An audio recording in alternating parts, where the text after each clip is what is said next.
Pour moi les deux plus grands groupes, je suis obligé de te faire... Il y a un top 3. Je suis obligé. Est-ce que c'est un top 3 dans l'ordre, frérot? Pas dans l'ordre. Pas dans l'ordre. Mais c'est qui vous a donné cette news? C'est incroyable, ça. Purée, vous êtes des professionnels. Ça s'appelle En Rafale. Dimanche matin. Bravo. Bravo. Hey, c'est Rafale en Rafale. C'est mon projet le plus personnel. Carrément, il y a mon blaze dans le titre. Évidemment, on s'est déjà vu, déjà entendu. Ça fait plus de 25 ans que je ride en presse, en radio, en festival et à la télé.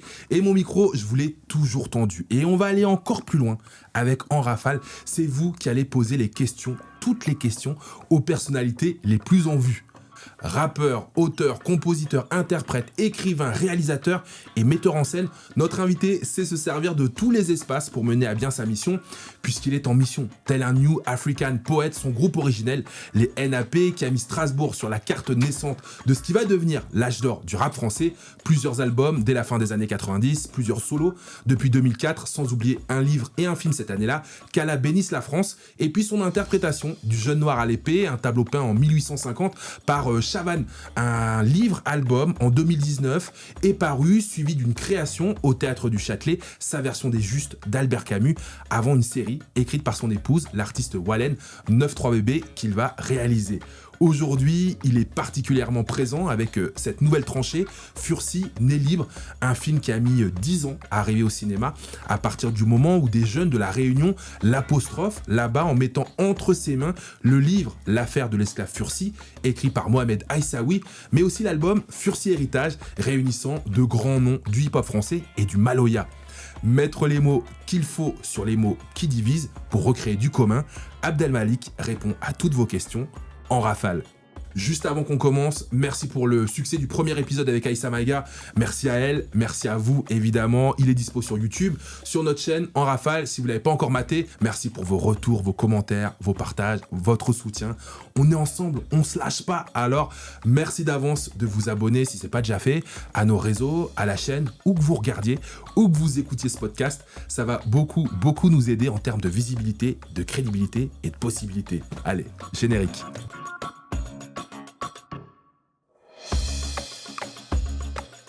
Comment ça va, Malik?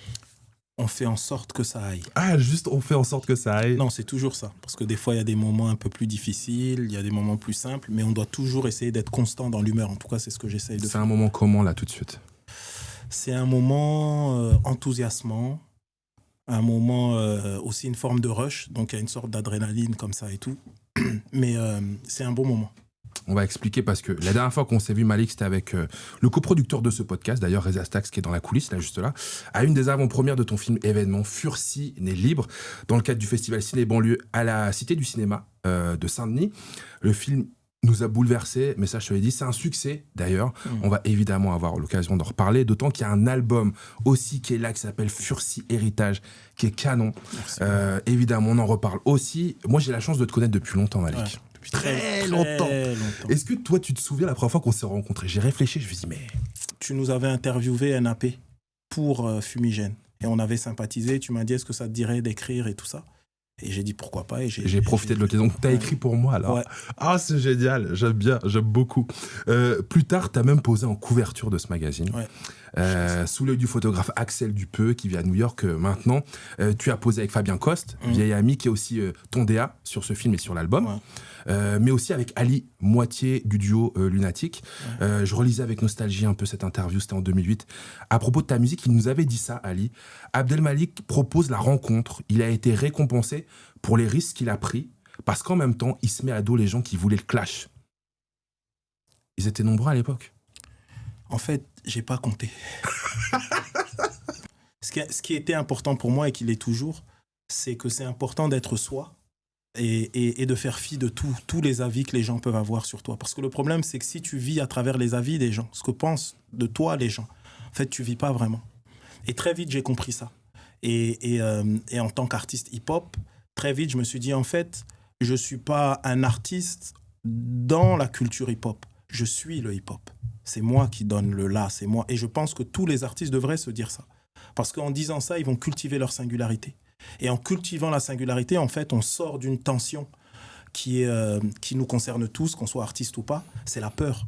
Et on doit quitter la peur, parce que si on a peur, on peut pas... D'abord, on ne pourra jamais réellement être soi. on peut pas être en paix avec soi. Et si on n'est pas en paix avec soi, on peut pas être en paix avec les autres. Et c'est une sorte de cercle vicieux. Donc ça, j'ai compris ça très très tôt. Donc à partir de là, les gens disent, pensent sur toi, mais voilà, ça, faites comme bon vous semble. Bah, ça tombe bien que tu parles des autres, des gens. Pourquoi ? Parce que le concept de cette émission en rafale, c'est que sont les gens, pas moi tout seul, qui vont me poser des questions. Ça va arriver en rafale comme ça. C'est pour ça que ça s'appelle comme ça. Ouais. Ils ont partagé des vocaux. Pour toi, quelquefois, ils partagent un petit bout de leur vie aussi. Des gens de partout, dans toute leur diversité. Surtout celles et ceux à qui on donne pas toujours la parole. On écoute la première ? Très bien. Allez. Salut Abdelmalik, j'espère que vous allez bien. Je m'appelle Yanis, j'ai 18 ans et j'habite à Torchamps, un tout petit village qui est perché dans le bocage normand. De base, j'ai vécu 12 ans à Paris. Donc lorsque je suis arrivé ici, j'ai remarqué qu'il y avait beaucoup d'inégalités entre jeunes ruraux et jeunes urbains. Par conséquent, j'ai décidé de faire le concours d'éloquence de Rura visible. Pour donner un exemple, j'ai dit à un moment: être issu de minorités en ruralité, c'est être le seul pour comprendre et défendre qui nous sommes. Ce concours, ça a été un réel enjeu. J'ai dû écrire, me surpasser, apprendre mon discours, répéter, bien l'articuler. Mais j'ai adoré. Alors, j'ai une question pour toi, Abdelmalik. Que dirais-tu à tous ces jeunes qui hésitent à porter leur voix sur des sujets qui leur tiennent à cœur, à faire un concours d'éloquence ou de la musique, pour qu'ils tentent leur chance? Merci beaucoup.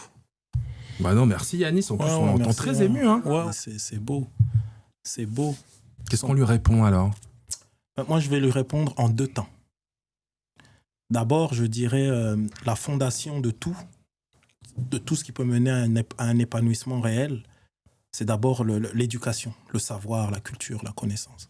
Donc, je lui dirais l'école, de continuer, d'aller le plus loin possible, d'emmagasiner de la connaissance au maximum et de se former, in fine. Et il ne sera que plus fort ensuite lorsqu'il va aborder l'éloquence, lorsqu'il va aborder finalement même des disciplines artistiques. Il sera beaucoup plus fort parce qu'il aura, j'ai envie de dire, dans son sac, il aura des mots, MOTS, il aura des outils avec lesquels il pourra exprimer au mieux son monde intérieur et surtout se faire comprendre. Et même peut-être trouver des solutions lorsque c'est un peu complexe et tout ça. Donc pour moi, la chose qui est fondamentale, qui reste le cœur de tout, l'école.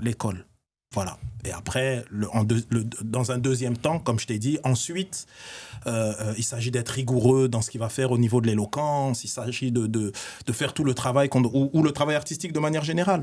Ensuite, il faut être rigoureux.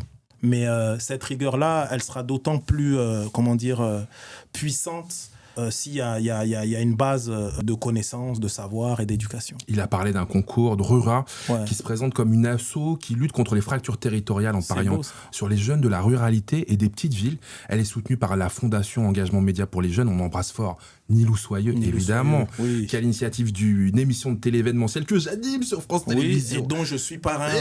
Qui s'appelle J'aime à dire, avec aussi la comédienne Isabelle Carré. La merveilleuse Isabelle Carré. Ça va arriver très très vite sur les antennes de France Télé. La deuxième session.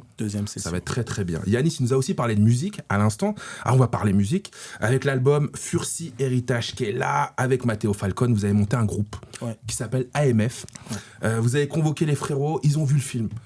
Ils ont écrit à partir du film qu'ils ont vu. Parmi eux, pêle-mêle Youssoupha, Pete Bacardi, Soprano aussi, Jackie Benji, Jushani, Benjamin Epps, Mac Taylor, Sams aussi qui joue dans le film. Lino, D'Arsenic, Oxmo Puccino. Comment aurais-je pu les oublier? Et puis les légendaires Ministère Hammer qui sont là aussi. Bien sûr, évidemment. Alors attends. Et puis il y a l'Indigo, le groupe de Maloya réunionnais aussi. Alors ça tombe bien parce qu'ils nous ont envoyé un message, l'Indigo.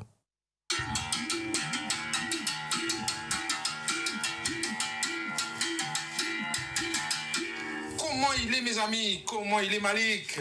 À part que ça va bien. Et Rafale, toi, ça va? Voilà, ben c'est super l'émission. Hein. En tout cas, je fais un grand bonjour de la Réunion. Bonne et heureuse année, toutes les meilleures. La santé surtout, la prospérité et plein d'amour. En tout cas, moi, je vous kiffe ici. Et la bonne vibe, mes amis. À très bientôt, j'espère. Allez, y'a trouve!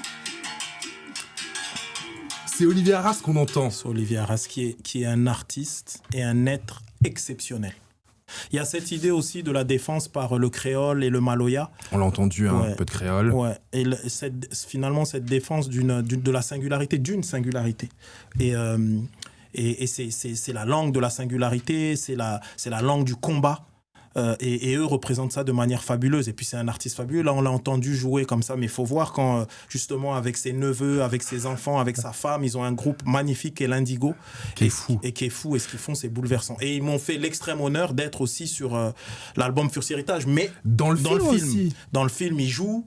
Ce sont des acteurs dans le film et puis ils jouent de la musique à l'intérieur du film. Pour moi, c'était important parce que finalement, ce film, c'est moi qui rends hommage aussi à la culture réunionnaise. Donc, j'ai été très humble vis-à-vis de ça.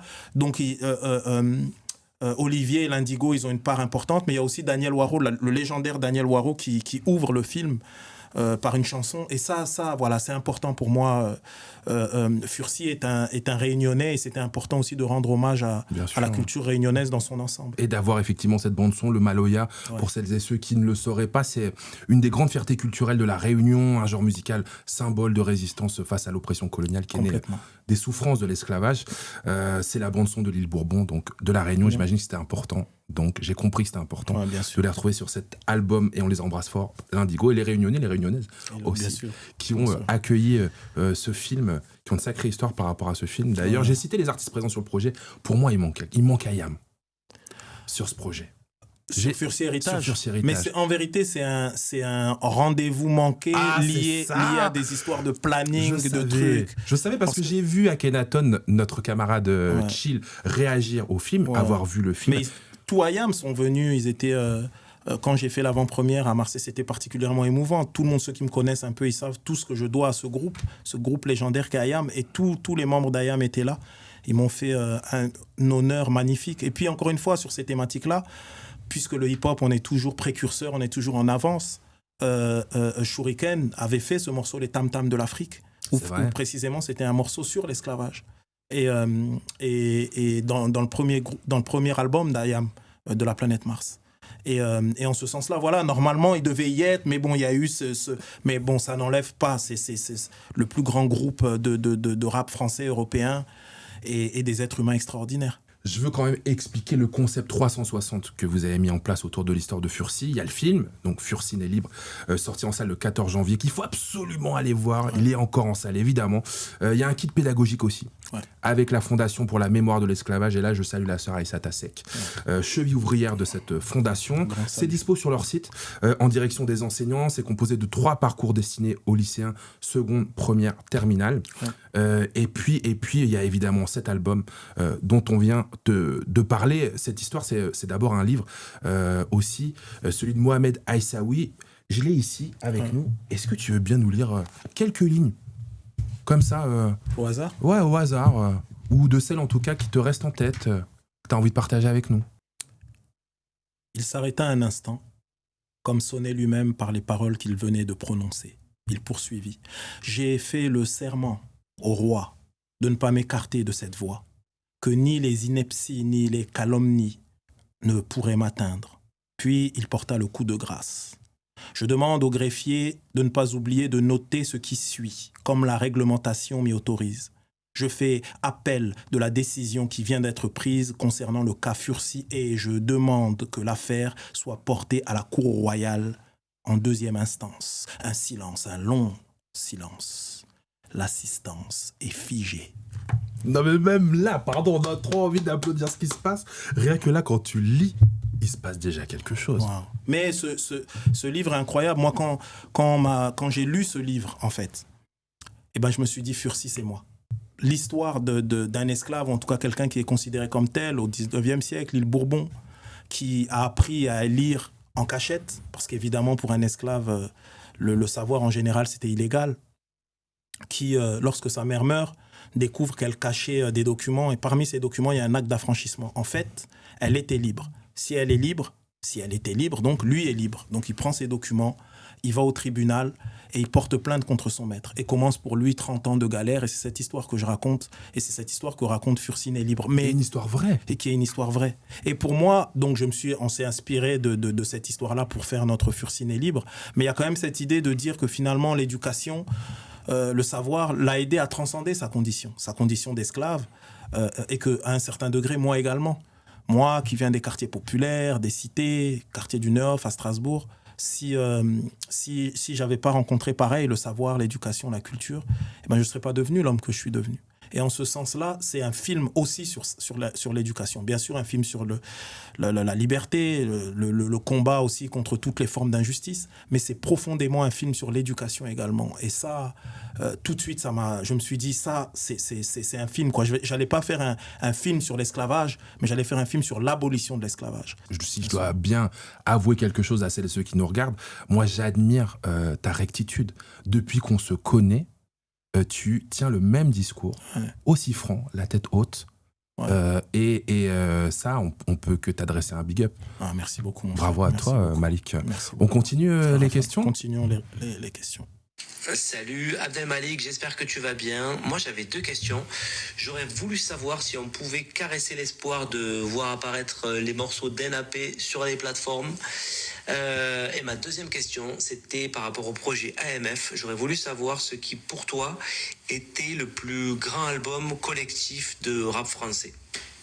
Oh ouais, ça c'est pas facile. 2 questions. Ouais. Pour les fans ou pour aussi la transmission, quand les morceaux de NAP arriveront sur les plateformes de streaming. C'est une question.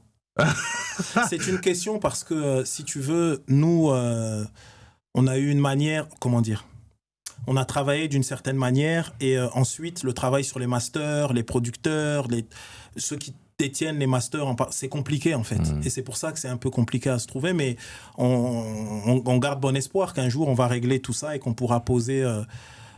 tout ça, qu'on pourra trouver tout ça sur les plateformes. Mais aujourd'hui, c'est un peu compliqué, mais j'espère que les choses vont se dénouer. Donc, c'est pour ça que je suis un peu comme ça, parce que j'ai pas toutes les cartes entre les mains. NAP, c'était beaucoup de personnes qui étaient impliquées.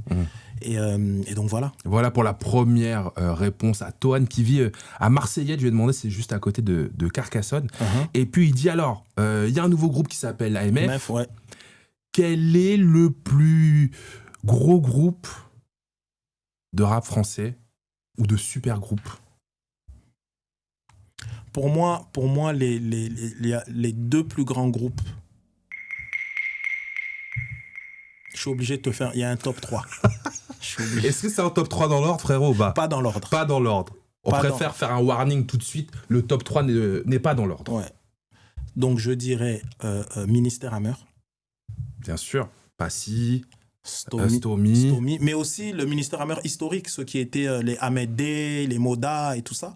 Mais évidemment, Passy et Stomy, légende absolue, Ministère Hammer, voilà.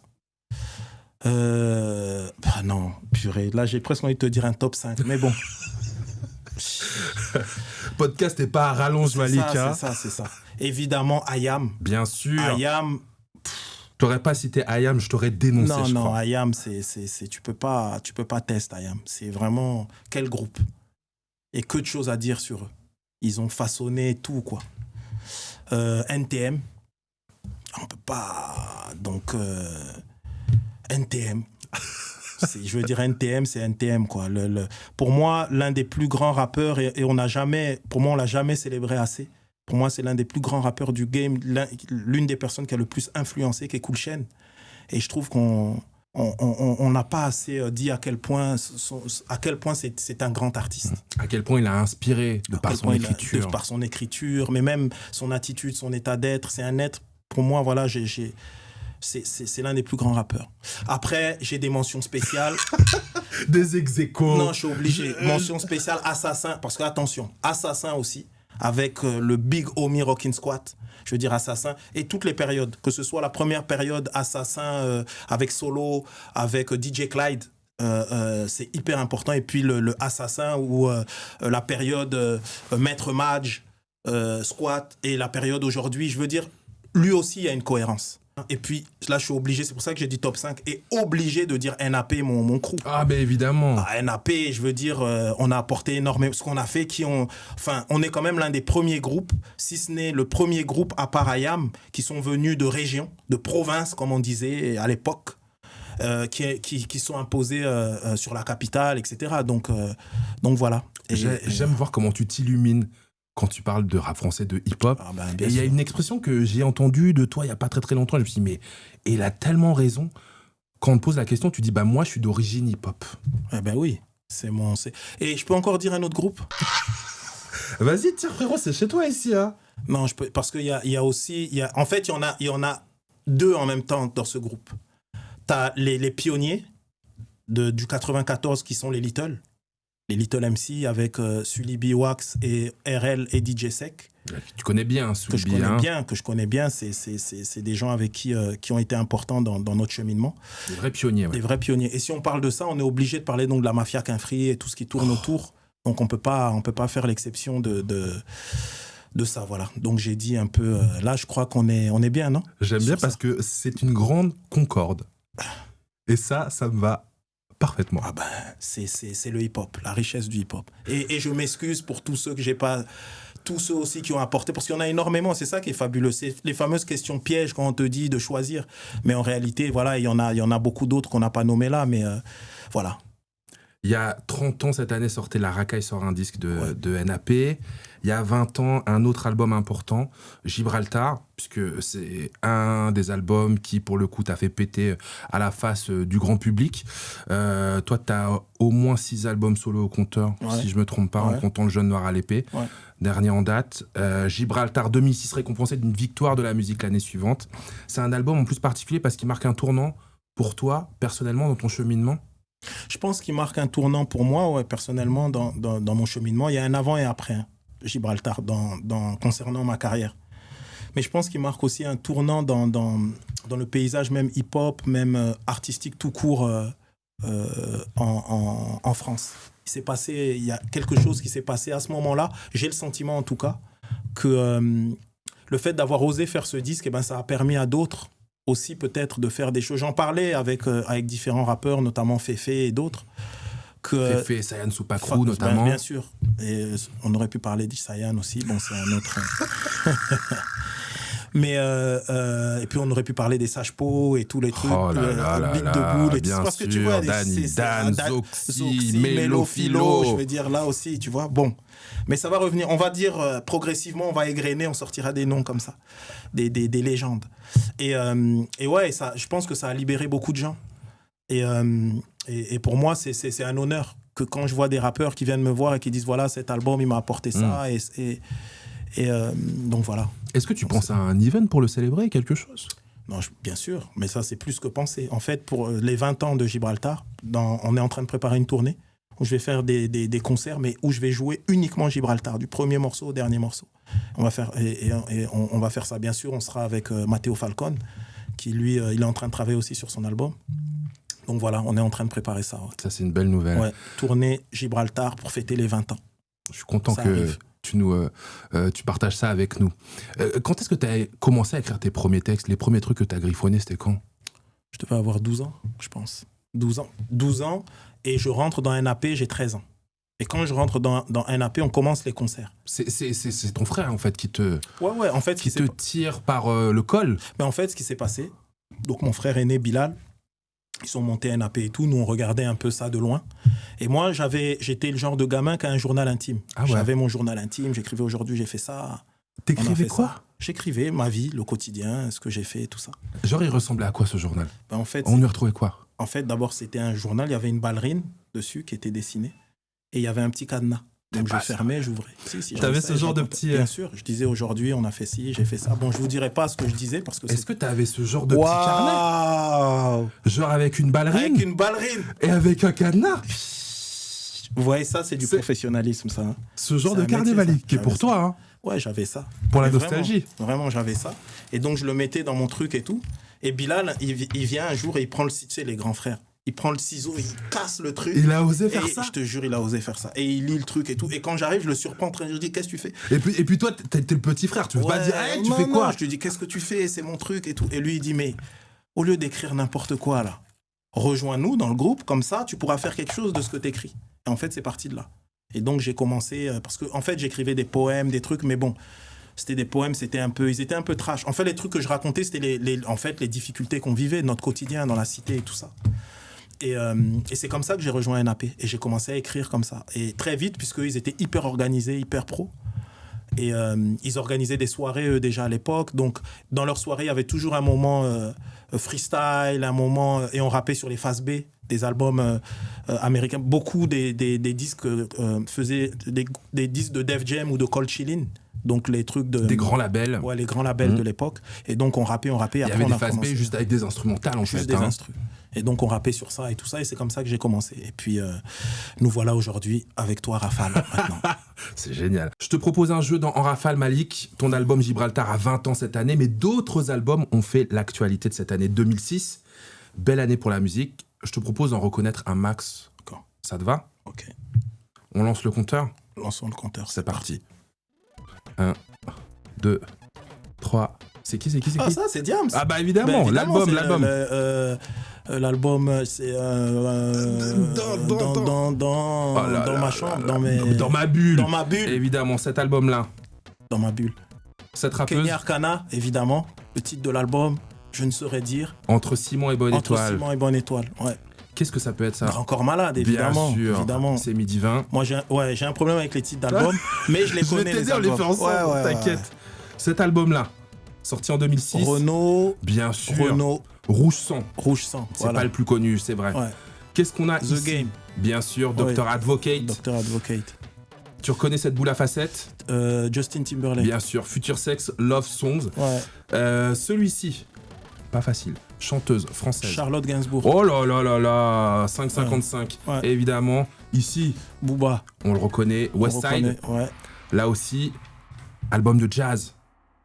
Ox, le frère Bien Ox. sûr. Et les Oxmo jazz Puccino. bastards. Exactement, le grand Ox. Voilà, j'ai fait un quasi sans faute. J'ai pas les titres, mais Je sais pas, je demande aux gens qui sont là, est-ce que ça marche, on le ça valide marche. ou pas ? Attends, quand même. On le valide, Bon, on l'a merci validé. beaucoup. Merci. Merci à toi en tout cas. On continue avec une autre question. Cool aussi celle-ci. Emma, 69 ans de l'Essonne. Comment voyez-vous le bonheur en temps général et en France ou voire en Europe en particulier? Merci. Ah ouais. Alors, Emma, merci beaucoup pour cette question. Tata Emma, presque. Tata Emma, oui. Elle dit alors, le bonheur, le bonheur. Le bonheur, Mama Emma, ouais. Comment je vois le bonheur ? Ouais. D'être en bonne santé, d'être entouré des siens et peut-être d'être utile un peu. Voilà le bonheur. Est-ce que tu as l'impression d'être sur le chemin du bonheur ? J'ai ce sentiment, oui. Et c'est une grâce. C'est une grâce, mais c'est aussi quelque chose qui se travaille. Et aussi quelque chose qu'on doit maintenir comme un feu, qu'on doit laisser vivace, qu'on doit laisser allumer comme ça. Des fois, il est plus bas, des fois, il est plus... Mais on doit gérer, voilà. J'aime bien parce que je vois la vérité dans tes yeux. Ah oui. J'aime beaucoup beaucoup C'est la ça. vérité vraie, mon frère, vraiment. J'ai une autre question pour toi dans Rafale. Elle est en vidéo, celle-ci. Salut Rafa, j'espère que tu vas bien. Cette petite vidéo, c'est pour Malik et Walem. J'espère que vous allez bien. Moi, je suis Nader, au bon fromage, affineur fromager. Voilà. Et je te ramène à mon petit stand. Là, on est sur Alfortville. Tu peux venir. Comme ça, j'ai envie de te faire découvrir une super fromage. Vraiment un super fromage. Une de mes créations. Tu peux la trouver nulle part, que chez moi. Et elle est là. Regarde-moi cette merveille. Donc, ça s'appelle le Nadou. Nadou, comme tu vois, Nader, c'est mon petit surnom. Le Nadou. Que j'ai affiné à la maison. Trop mignon. Pendant 14 mois d'affinage. Donc 70% de vaches, 30% de brebis. Franchement, à tomber par terre. Vraiment, tu vois, il y a plein de petits trous là. Tu arrives à voir là. Et en fait, c'est le sérum, c'est cette petite bactérie qui est venue ronger le fromage et qui absorbe toute l'humidité de ce fromage. Donc franchement, je t'invite à venir à mon camion. Tu sais, j'ai un très très beau stand sur Alfortville. Voilà. Tous les dimanches matin sur Alfortville. Je sais que vous êtes des fins connaisseurs du petit marché tous les week-ends. Donc voilà. Donc je t'attends, portez-vous bien et j'aime ce que vous faites, portez-vous bien. Ciao, ciao. Wow. Et rendez-vous est prêt avec Nadou. Tu vois ça, c'est merveilleux ce que tu m'as montré.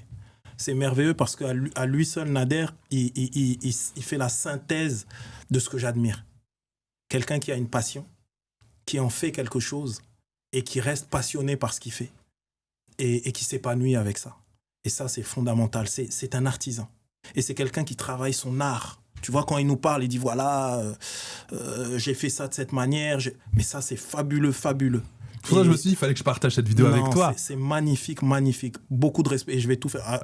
Wallen et moi, et il a dit, vous savez, je sais que vous allez dans les marchés. En plus, on en parlait avec mon attaché de presse tout à l'heure. On aime les marchés, on aime les trucs et tout. Alors attends, il y a trop de trucs à dire. Déjà, Nader, merci pour cette vidéo. Nader, le fromager. Je suis trop fier de dire ça. Nader, le fromager. Sartek Nader. On est trop heureux pour toi. Vraiment. C'est à Alfortville, dans le 94. Il parle de Wallen, la reine Wallen. On la retrouve sur l'album Furci Héritage, aussi sur un titre qui s'appelle Si tu savais. C'est une artiste rare. Je dois dire la vérité, au départ, je rêvais de vous avoir tous les deux dans ce podcast. Et puis, c'était pas possible. Et puis c'est comme ça, mais ce n'est que partie remise. C'est ton épouse depuis plus de 25 ans. Vous êtes parents tous les deux, vous formez une famille. Et donc on apprend que vous êtes fanat des marchés. Ouais. Mais c'est qui vous a donné cette news? C'est incroyable ça. Purée, vous êtes des professionnels. Entre le journal intime Ballerine et savoir qu'on aime les marchés le dimanche matin.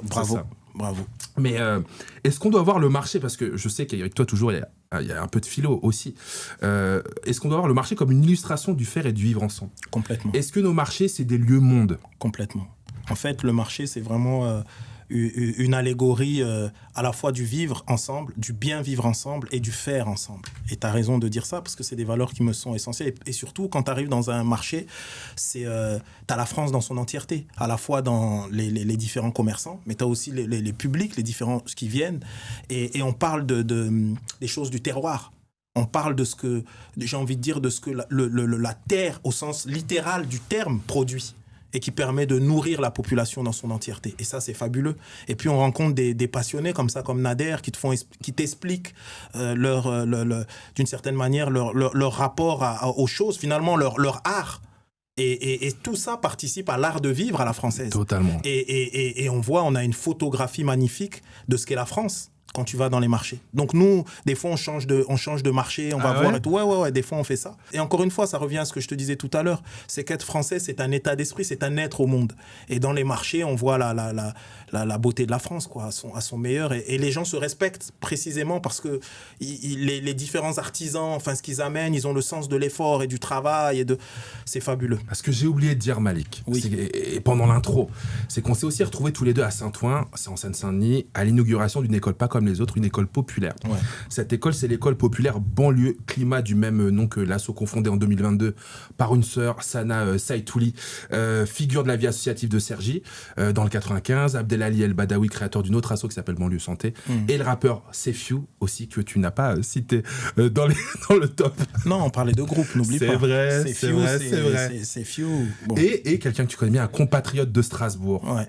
Qui est juste là, qui est Ferris Barkat qui rentre. Ah, on peut l'applaudir. C'est Ferris.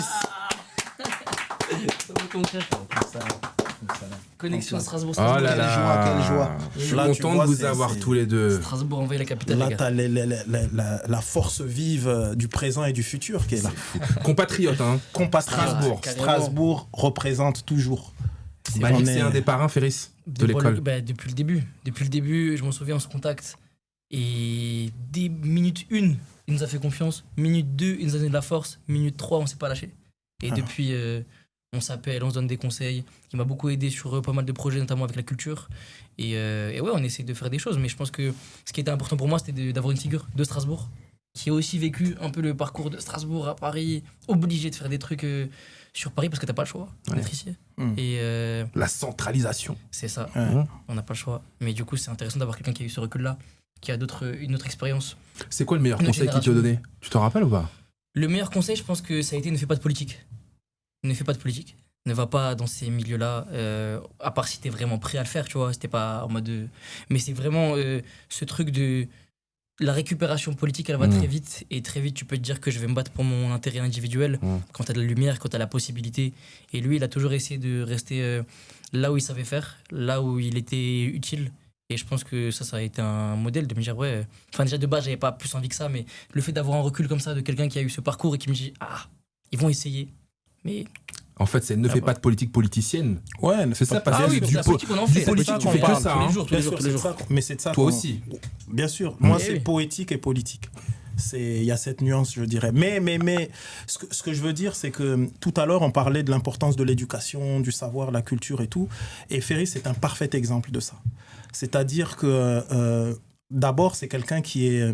Tu sais, moi, j'ai un mantra dans la vie. J'en ai plusieurs, mais j'en ai un que j'aime bien citer. Je le cite ces derniers temps-là. Je dis que quand tu fais quelque chose, quand tu entreprends quelque chose, tu dois marcher sur 2 jambes. Les 2 jambes, c'est lesquelles ? C'est avoir de la tenue intellectuelle dans ce que tu amènes et de la retenue émotionnelle. C'est-à-dire cette capacité à être pertinent intellectuellement et cette capacité aussi à ne pas se laisser déborder par ses émotions. C'est fondamental. Et Ferris, il actualise ça. Et quand j'entends cette jeunesse, eh ben, il me donne de l'espoir, vraiment. Et tu te dis que tout ce que j'ai fait pendant ces années, en fait, eh ben, en fait, c'était pas vain.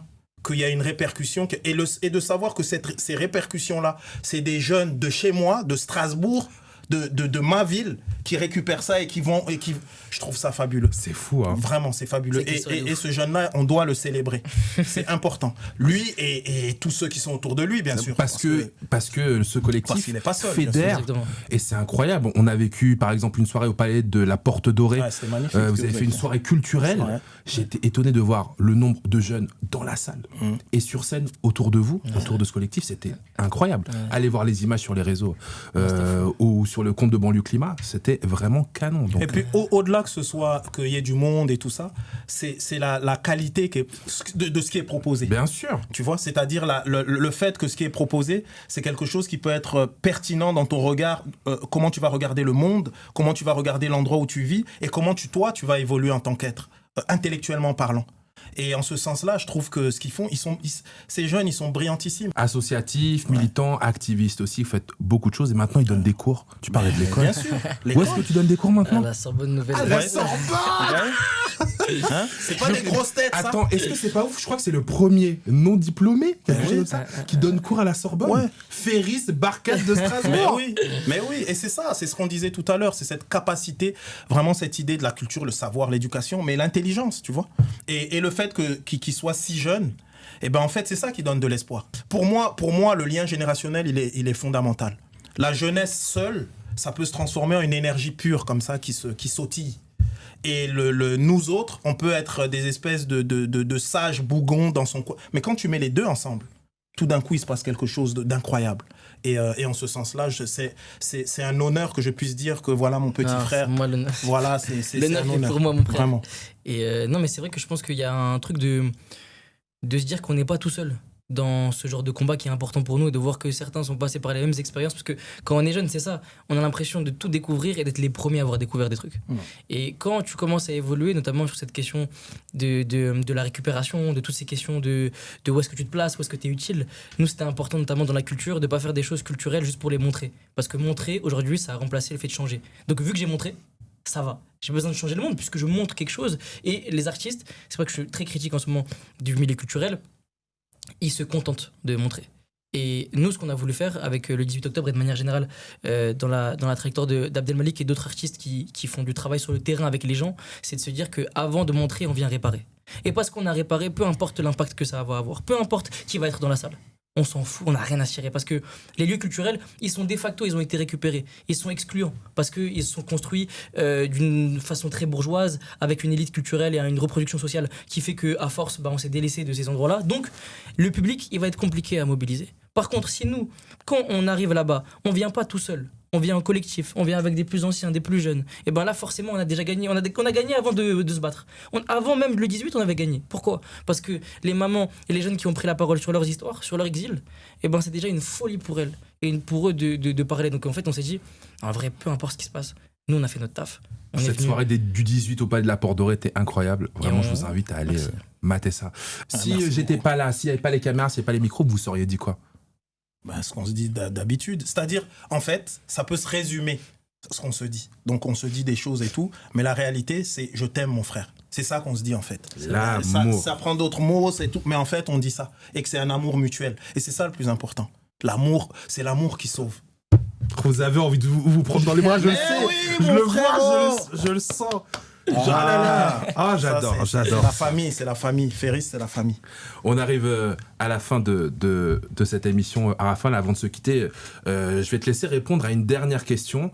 C'est l'invitée précédente qui te la pose. Il s'agissait d'Aïssa Maïga. Elle ne savait pas que ce serait toi en plus. Aïssa ne savait pas que ce serait toi. Ouais. Je te laisse l'écouter.